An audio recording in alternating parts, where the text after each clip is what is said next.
يصلون على النبي يا أيها الذين آمنوا صلوا عليه وسلموا تسليما اللهم صل على محمد وعلى آل محمد كما صليت على إبراهيم وعلى آل إبراهيم إنك حميد مجيد. Last week we spoke about on Sunday regarding Nabi sallallahu alayhi wa sallam never made after all of his difficulties that Nabi sallallahu alayhi wa sallam experienced and endured along with the Sahaba radiallahu anhum, Nabi sallallahu alayhi wa sallam never made a jami' dua against the kuffar. Meaning, for example, we find in Surah Nuh alayhi salam, after 950 years, towards the end of Surah Nuh, we find that dua Nuh alayhi salam made that رَبِّ لَا تَذَرْ عَلَى الْأَرْضِ مِنَ الْكَافِرِينَ دَيَّارًا إِنَّكَ إِن تَذَرْهُمْ يُضِلُّوا عِبَادَكَ وَلَا يَلِدُوا إِلَّا فَاجِرًا كَفَّارًا. And that's because in the beginning of Surah Nuh alayhi salam, he shares his experience. Allah subhanahu wa ta'ala revealed it to us. Nabi sallallahu alayhi wa sallam said Nuh alayhi salam's experience was قال رب إني دعوت قومي ليلا ونهارا فلم يزدهم دعائي إلا فرارا وإني كلما دعوتهم لتغفر لهم جعلوا أصابعهم في آذانهم. And the surah continues. Nuh alayhi salam, after 950 plus years, plus minus years of calling his qawm towards Allah subhanahu wa ta'ala, it only allowed them to become more concrete in their kufr. And then that is why towards the end of Surah Nuh alayhi salam is making a dua to Allah subhanahu wa ta'ala that, oh Allah, do not allow for any of the kuffar to remain. Eliminate every single one of them. And then Nuh alayhi salam, he makes sense of his dua that if, hypothetically, if Allah subhanahu wa ta'ala allowed for any disbeliever to remain, then they will only reproduce kuffar. And those kuffar that will be the progeny of kuffar, they will only be disbelievers. If you leave them, then they will misguide your servants. وَلَا يَلِدُوا إِلَّا فَاجِرًا كَفَّارًا. They will not give birth to anything else besides these transgressive disbelievers. So this was the dua of Nuh alayhi salam. And in contrast, our beloved Prophet sallallahu alayhi wa sallam, he never made a jami' dua against the kuffar, but we did go over last week that Nabi sallallahu alayhi wa sallam made a specific dua, and those specific individuals, Uqba bin Abi Mu'ayt, Ubay ibn Khalaf, Umayyah ibn Khalaf, Abu Jahl, Utbah, Shayba. These individuals were some of the ardent, bent upon their ways, kuffar. And Nabi sallallahu alayhi wa sallam, after enduring long and lengthy, repeated offensive by these individuals, we went over the hadith is narrated in the Musnad Ahmad. Nabi sallallahu alayhi wa sallam made the dua that Allahumma alayka al-mala'a min Quraysh, Allahumma alayka bi-Utbah ibn Rabi'a, Allahumma alayka bi-Shaybat ibn Rabi'a, Allahumma alayka bi-Abi Jahl ibn Hisham, Allahumma alayka bi-Uqbat ibn Abi Mu'ayt, Allahumma alayka bi-Ubay ibn Khalaf. And the narrator, he continued and he said that فَلَقَدْ رَأَيْتُهُمْ قُتِلُوا يَوْمَ بَدْرٍ جَمِيعًا. The narrator, he mentions that the response of this dua of Nabi sallallahu alayhi wa sallam was such that the narrator said, I seen all of them killed on the day of Badr. They were eliminated. So this was that dua, that episode in which Nabi sallallahu alayhi wasallam made a dua. And that was only a specific dua targeting few individuals who had no hope of ever becoming Muslim. These individuals had no hope. And we went over today in Salat al-Fajr and Surat al-Munafiqun towards the end that وَلَنْ يُؤَخِّرَ اللَّهُ نَفْسًا إِذَا جَاءَ أَجَلُهَا وَاللَّهُ خَبِيرٌ بِمَا تَعْمَلُونَ. That when a person's time comes, it will not happen before its time, nor will it be delayed by a single moment. Why? Allah khabirun bima ta'malun. Allah subhanahu wa ta'ala is well aware that if hypothetically any one of us, if we were to be extended, if our life was to be extended, even that Allah subhanahu wa ta'ala would have already known, and what would be our future. That is why it's always encouraged for us to continuously improve on our daily improvement, our individual tazkiyah, our individual enhancements, becoming closer in proximity to Allah subhanahu wa ta'ala. If we are working on a daily basis, small amounts, it doesn't even have to be leaps, it could be bite-sized morsel of improvements. By continuing on that path, we can at least lay down a foundation of hope for ourselves. That, oh Allah, I was on this path.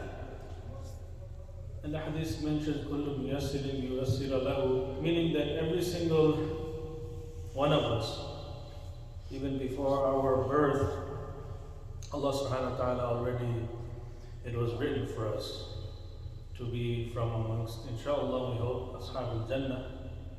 And those who are from amongst Ashab al-Nar, that is also written for them. And whatever field of actions it is made easy for us, then it will just naturally fall in its place. Meaning performance of good deeds, if that is written for us, it will just be easy for us to continue along that path of good deeds. Similarly, for those individuals, and may Allah subhanahu wa ta'ala protect us, for some people, evil deeds is very easy to perform evil deeds. Even for those people who are performing evil deeds, if they make the slightest improvement on their everyday, they too have hope. The famous hadith is mentioned in Bukhari, a person killed 99 people. Killed 99 people, a murderer. What happens before his death? He makes the slightest towards good. That, you know what, I need to change my life around. And then the famous hadith is there that now he experienced death, and the malaika of rahmah and the malaika of adhab are both arguing that who takes the soul? Who takes the soul of this individual who killed 99 people? And then finally we know from the hadith that the malaika of rahmah, they are given that responsibility that you take the soul, because this person was on his way to better himself. So continuing with our seerah of Sundays,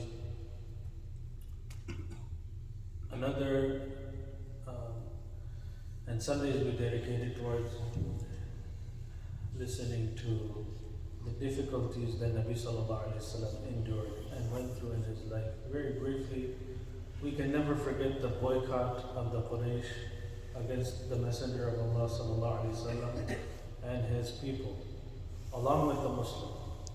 So Nabi sallallahu alaihi wasallam, his own people, who included Muslims and non-Muslims, they were boycotted for simply having an association with Nabi sallallahu alaihi wasallam. So the boycott is one of the very main episodes in the life of Nabi sallallahu alaihi wasallam, in that Nabi sallallahu alaihi wasallam experienced in his mission of Nabuwa. The hadith is that It's on the way, the group of Muslims along with Nabi Sallallahu Alaihi Wasallam are on their way towards the conquest of Makkah, Fath Makkah. And they are just outside on the outskirts of Makkah in Mina. They are settled temporarily for the night in Mina. And Nabi Sallallahu Alaihi Wasallam is telling his companions radiallahu anhu ajma'in that نحن نازلون غدا بخفيف بني كنانة حيث تقاسموا على الكفر وذلك أن قريشا وبني كنانة خالفت على بني هاشم وبني المطلب ألا يناكحوهم ولا يبايعوهم حتى يسلموا إليهم رسول الله صلى الله عليه وسلم. So this is that episode in which Nabi sallallahu alayhi wasallam along with the Sahaba radiallahu anhum, the next day they are to experience Fath Makkah, victory over Makkah. So this episode, we can just imagine Nabi sallallahu alayhi wasallam and the Sahaba radiallahu anhum, they are recalling the traumatic episode of the boycott. And we can just look at our own experience that if we ever had any difficult experience in our life and either we recall that moment in our history or we even pass by the area, the vicinity, we will at times, human experiences that we recall that episode in our life. And most certainly if it was a traumatic and oppressive episode, it will stand out that much more in our long-term memory. So this is what is happening here, the recollection of Nabi Sallallahu Alaihi Wasallam regarding that boycott and that experience, along with the Sahaba radiallahu anhum who were there side by side with Nabi Sallallahu Alaihi Wasallam in that boycott. It was a complete helpless, incapacitated episode. It literally took the Ummah near defeat. They were on the brink. Similarly, how in Badr, Nabi Sallallahu Alaihi Wasallam makes dua to Allah Subhanahu wa Ta'ala that, oh Allah, these are all the believers that are existent on the face of this planet. If these individuals are eliminated, then there will be no one else remaining to worship you and call upon you. That was one of the du'as of Nabi Sallallahu Alaihi Wasallam in Badr.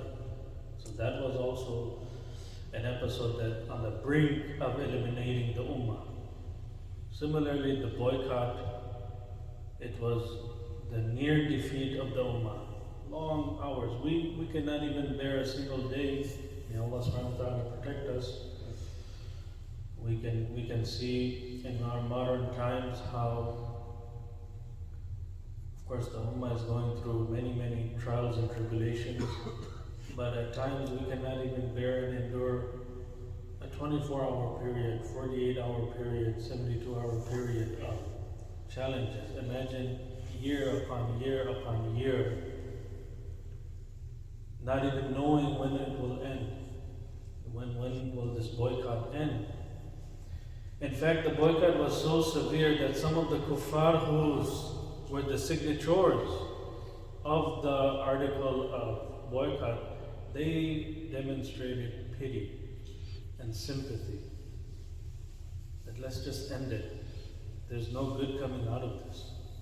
Some of our relatives, blood relatives, are the victims of the boycott. Let's just end it. But we know those ardent, staunch kuffar and the mushrikun, they were so adamant. Abu Jahl being the main one. Abu Jahl was so arrogant in this, and he was so much of his efforts went into maintaining the boycott that whenever traders and business people would visit Mecca for trade, Abu Jahl would guarantee them. And he would say regarding his past experience as a business person that, you know me as a business person, I never lied to you. And he would go on and on regarding his previous history. He said, if anyone first of all, you will not deal with the individuals of the boycott, Banu Hashim and Banu Muttalib, Abdul Muttalib, you will not deal with them. And if they come to you in desperation, then you will charge them double. And if for sure the victims of the boycott will not be able to meet the price, the double price, Abu Jahl then guaranteed him, the business people, 4 times, quadruple their profits. So that's how much he was so committed to the boycott, Abu Jahl. And on the outskirts, here in the beginning of the hadith, or this narration, it's mentioned regarding the vicinity, Khayf rather. My mistake, I said Khafif. Khayf and Bani Kinana was that vicinity, that location. It was just out on the outskirts of Mecca. You can hear the crying of the children on a daily night. You could hear cries and moaning and groaning, the difficulties of humans being starved to death. One of the individuals who experienced the boycott first time was Sa'ad bin Abi Waqqas radiallahu anhu. Sa'ad bin Abi Waqqas radiallahu anhu, he mentioned his story that the boycott was so harsh that one night Sa'ad bin Abi Waqqas radiallahu anhu is mentioning that he went out at night time to relieve himself. And he heard some kind of crackling underneath his feet. Sound of a crackle. And when Sa'ad bin Abi Waqqas, he wanted to see what is that under my feet that's making noise. It turned out that Sa'ad bin Abi Waqqas radiallahu anhu, he found a piece of camel skin. And that camel skin, what he did with it was that he took it, he washed it, he roasted it on fire over fire. He grinded the piece of camel skin, dried camel skin. He grinded it down into pieces, mixed it with water, boiled it. And Sa'ad bin Abi Waqqas radiallahu anhu, he mentions that he drank the water of whatever was cooked in that dried camel skin, and by drinking that water, that broth, it gave him strength for the next 3 days. Sa'ad bin Abi Waqqas radiallahu anhu. So this inhumane treatment, this boycott, of course, would ultimately come to an end. And we are all familiar, we heard it sometime in our life, that it comes to an end. Allah subhanahu wa ta'ala allowed for Nabi sallallahu alayhi wa sallam to perform a mu'jiza. And that mu'jiza was that Allah subhanahu wa ta'ala sent termites to consume the signatures of the boycott, consume all of the articles of the boycott, and all that remained was the name of Allah and Rasulullah. That is all that remained on the document that was hung on the Kaaba. And how are they to come to know of this? Nabi sallallahu alayhi wa sallam sent his uncle Abu Talib to the heads of Quraysh and said to them that, how are you to maintain this boycott when the document doesn't even exist anymore? And the Quraysh didn't even know at that time. And Abu Talib guaranteed them that yes, this is what my nephew is telling me, and in fact, I will give you guys an ultimatum. Either my nephew is telling the absolute truth and that document does not exist anymore because it has been consumed by termites, or if my nephew and this information that he's giving me, if it is false, I will hand him over to you. That is the ultimatum. So of course, now the Quraysh are being given this lucrative deal. All we have to do is just go check on the document, if it's still in existence or it has been consumed by termites. So they ran. And they ran to the Kaaba to check on it, and Sure enough, the document was consumed by termites. Nothing remained except for the name of Allah subhanahu wa ta'ala. And finally, that boycott came to an end after 3 long years. And what comes after this boycott, of course, the next year, or rather that same year, is known as Am al-Huzn.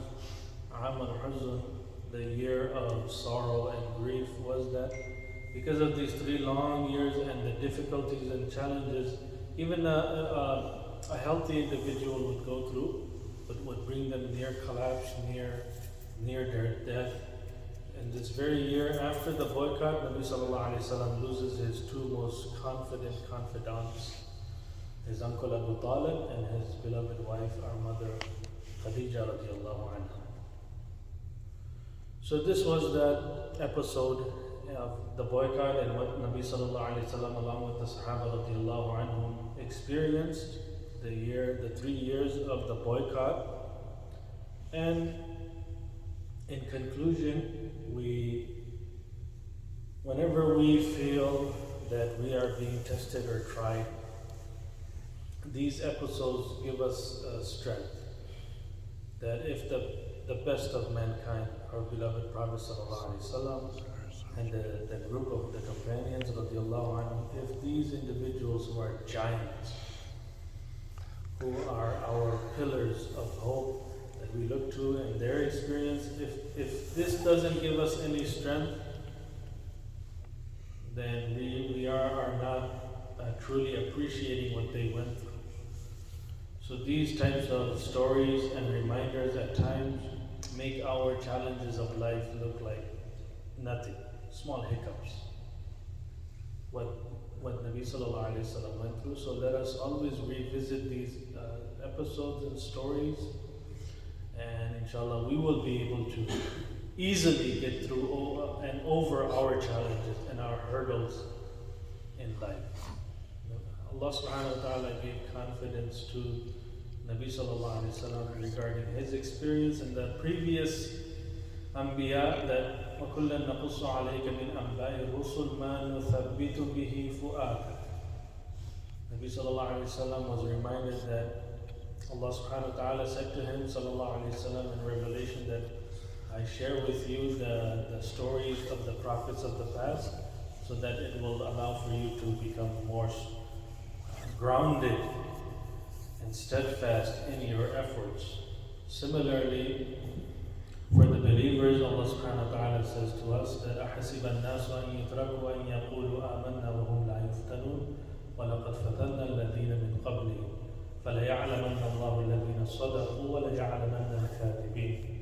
And similarly, a more specific example that we went over last week was regarding Ashab al-Ukhdud, which is mentioned in Surah Al-Buruj. Ashab al-Ukhdud, what was their crime?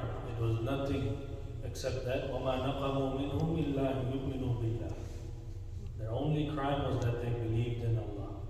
Truly, our challenges of our modern day era, it's not that we will be, or rather, there are people that exist today that are being tested and tried just because they're Muslims. And we can never forget our brothers and sisters of the Uyghurs. What else is there said besides that they are believers?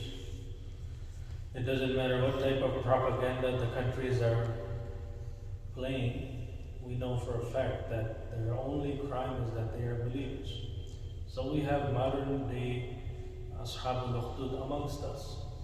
And of course our brothers and sisters all throughout the world are being tested and tried depending on their faith. We make dua for each and every single one of them. And at the same time, we are appreciative that we are truly living in luxurious times and secure times.